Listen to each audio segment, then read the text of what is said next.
Asarlarda keltiriladi, ya Musa, atuhibbu an akuna jalisuk.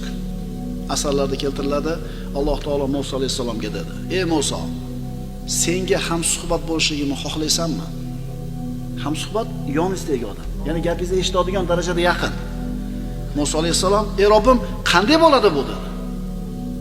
Alloh taolo aytdi: "Axir meni zikr qilgan bandaga ham suhbat bo'lishimni bilmasmiding? Shu bandam meni qayerdan qidirsa-masin, meni topishimni bilmasmiding? Agar Alloh sizga ham suhbat bo'lsa, sizga yaqin bo'lsa, doim birga. Duo qilsangiz doim topasiz, duo qilsangiz doim ijobat bo'ladi." Allohga yaqin bo'lishlik, birodarlar, dinni, iymonni cho'qqisi. Allohga yaqin bo'lishlik, itoatni va kuniga rozilikni cho'qqisi. Allohni yaqin ekanligini his qilgan banda hayotidan rozi bo'lmay iloji yo'q. Hatto musibatli kun kelganda ham hayotidan rozi. Umar ibn Xattob aytar ekanda, ustimga musibat kelsa 3 ta yaxshilikni ko'raman buni oldida deydi. Birinchisi, dinimda bo'lmadi bu musibat.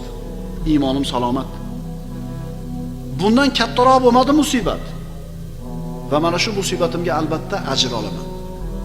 Allohni yaqin ekanligini his qilgan bandaniga musibat kelganda ham u xotirjam hayotida. Ha endi yaxshilik kelganda endi buni aytmay qo'yaylik.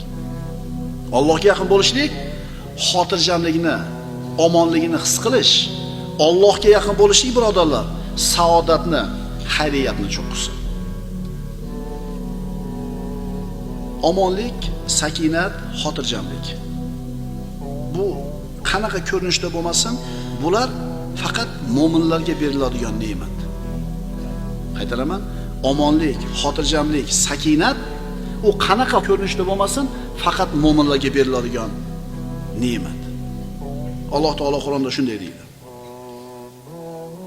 Astagfirullah, fa ayyul fariqayni ahaqqu bil amn in kuntum ta'lamun. Agar bilsangiz aytingchi, qaysi guruh qo'rqmay, xotirjam bo'lishga haqliroq? Ya'ni odamlarda ikki toifasi bor, iymonlilar va iymonsizlar.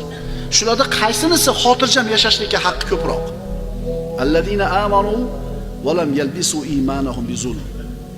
Iymon keltirib, iymonlarini zulm bilan aralashtirmaganlar. Mana shularga xotirjamlik bor. Bu xotirjamlik, sakinat, osoyishtalik degan narsa birodarlar faqatgina mo'minlarga beriladi. Nima deysiz?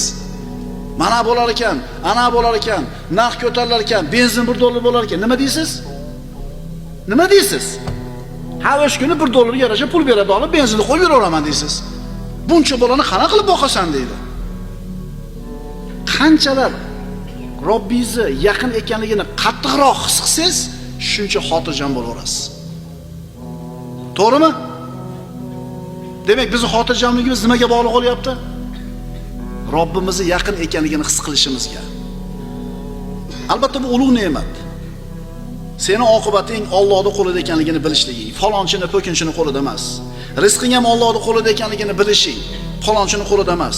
Do'stingni ham, dushmaningni ham qalbi Allohning qo'lida ekanligini bilishliging, Allohni yaqin his qilishliging, bundan ortiq xotirjamlik bo'ladimi? Robbimiz subhanahu va taolo aytadi: Abdi kun li kama urid, akunu laka kama turid.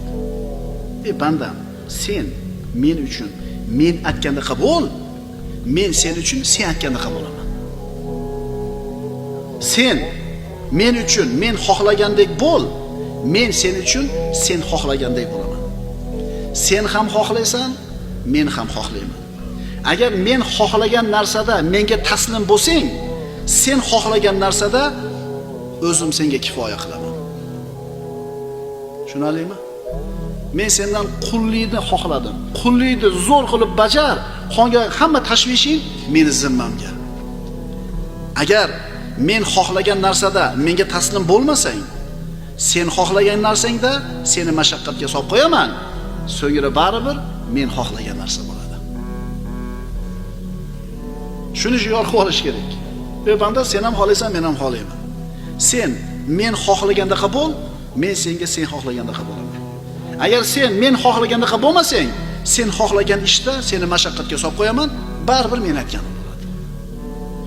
Buni Robbingiz al-Qorib ekanligini, yaqin ekanligini his qilsangiz, ini tushunasiz, ini amal qila olasiz.